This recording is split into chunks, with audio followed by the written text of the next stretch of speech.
رمضان کی آمد پر دیا گیا رسول اکرم صلی اللہ علیہ وسلم کا ایک خطبہ احادیث کی کتابوں میں درج ہے۔ امام بہقی نے اس حدیث کو نقل کیا ہے۔ حضرت سلمان فارسی رضی اللہ تعالیٰ عنہ سے روایت ہے کہ ماہ شعبان کی آخری تاریخ کو رسول اللہ صلی اللہ علیہ وسلم نے ہم کو ایک خطبہ دیا۔ اس میں آپ صلی اللہ علیہ وسلم نے فرمایا، اے لوگو، تم پر ایک عظمت اور برکت والا مہینہ سایہ افغن ہو رہا ہے۔ اس مبارک مہینہ کی ایک رات یعنی شب قدر 1000 مہینوں سے بہتر ہے۔ اس مہینے کے روزے اللہ تعالیٰ نے فرض کیے ہیں، اور اس کی راتوں میں بارگاہ خداوندی میں کھڑا ہونا یعنی نماز تراویح پڑھنے کو نفل عبادت مقرر کیا ہے، جس کا بہت بڑا ثواب رکھا ہے۔ جو شخص اس مہینے میں اللہ کی رضا اور اس کا قرب حاصل کرنے کے لیے کوئی غیر فرض عبادت یعنی سنت یا نفل ادا کرے گا تو اس کو دوسرے زمانہ کے فرضوں کے برابر اس کا ثواب ملے گا، اور اس مہینے میں فرض ادا کرنے کا ثواب دوسرے زمانے کے 70 فرضوں کے برابر ہے۔ یہ صبر کا مہینہ ہے، اور صبر کا بدلہ جنت ہے۔ یہ ہمدردی اور غمخواری کا مہینہ ہے، اور یہی وہ مہینہ ہے جس میں مومن بندوں کے رزق میں اضافہ کیا جاتا ہے۔ جس نے اس مہینے میں کسی روزہ دار کو اللہ کی رضا اور ثواب حاصل کرنے کے لیے افطار کرایا تو یہ اس کے لیے گناہوں کی مغفرت اور آتش دوزخ سے آزادی کا ذریعہ ہوگا، اور اس کو روزہ دار کے برابر ثواب دیا جائے گا، بغیر اس کے کہ روزہ دار کے ثواب میں کوئی کمی کی جائے۔ آپ صلی اللہ علیہ وسلم سے عرض کیا گیا کہ یا رسول اللہ، ہم میں سے ہر ایک کو تو افطار کرانے کا سامان میسر نہیں ہوتا، تو کیا غربا اس عظیم ثواب سے محروم رہیں گے؟ آپ صلی اللہ علیہ وسلم نے فرمایا کہ اللہ تعالیٰ یہ ثواب اس شخص کو بھی دے گا جو دودھ کی تھوڑی سی لسی پر یا صرف پانی ہی کے ایک گھونٹ پر کسی روزہ دار کا روزہ افطار کرا دے۔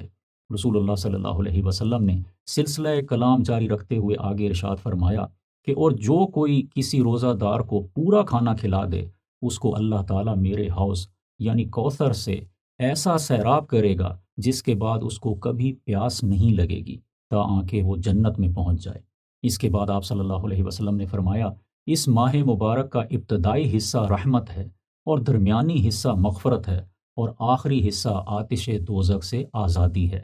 اس کے بعد آپ صلی اللہ علیہ وسلم نے فرمایا، اور جو آدمی اس مہینے میں اپنے غلام و خادم کے کام میں تخفیف اور کمی کر دے گا، اللہ تعالیٰ اس کی مغفرت فرما دے گا اور اس کو دوزخ سے رہائی اور آزادی دے دے گا۔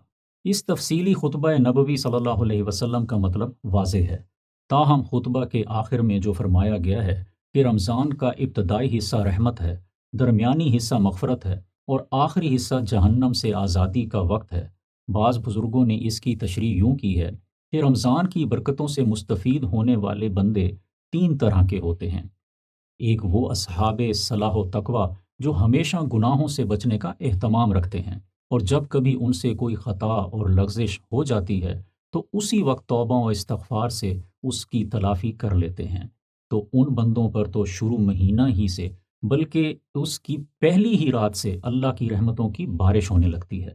دوسرا طبقہ ان لوگوں کا ہے جو ایسے متقی اور پرہیزگار تو نہیں ہیں، لیکن اس لحاظ سے بالکل گئے گزرے بھی نہیں ہیں۔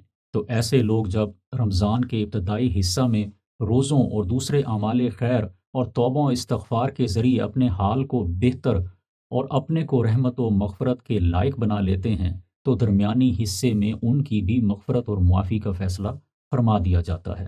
اور تیسرا طبقہ ان لوگوں کا ہے جو اپنے نفسوں پر بہت ظلم کر چکے ہیں، اور ان کا حال بڑا ابتر رہا ہوتا ہے، اور اپنی بدعمالیوں سے وہ گویا دوزخ کے مستحق ہو چکے ہیں۔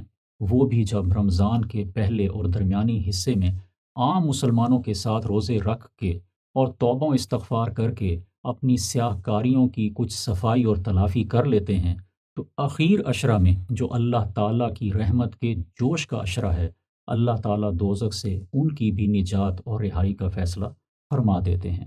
واللہ عالم۔ اللہ تعالیٰ ہمیں رمضان کی تمام نعمتوں کو زیادہ سے زیادہ سمیٹنے کی توفیق عطا فرمائے، آمین۔ مجھے اپنی دعاؤں میں ضرور یاد رکھیں۔ السلام علیکم۔